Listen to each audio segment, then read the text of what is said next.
Tinutugis na foreign terrorist sa Marawi na si Mahmoud Ahmad, pinaniniwala ang patay na. Video ng pag-rescue ng militar sa ilang pambihag, eksklusibong nakuha ng News 5.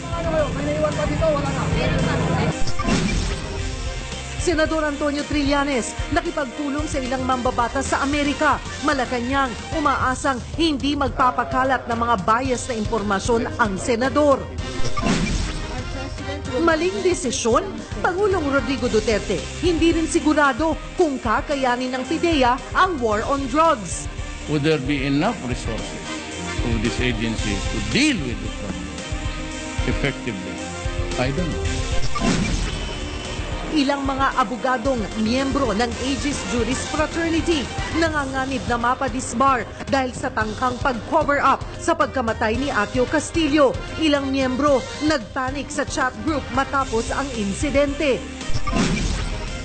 Lalaki, arestado dahil sa pagbabanta sa katrabaho na ikakalat ang kanyang mga hubad na litrato kapag hindi nakipagtalik. Pero giit ng suspect, nagmamahalan sila.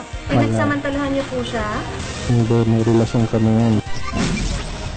Ibang klase naman ang pagmamahalan sa isang komunidad sa Surigao del Sur. Ang leader kasi may higit 40 anak sa 7 asawa. Binigyan kami ng setup para hindi kami mahirapan, so walang conflict. Coach Norman Black at Coach Tim Cone nagkasagutan sa Game 3 ng PBA Governors Cup Finals kagabi. Barangay Ginebra mentor, nagpaliwanag na.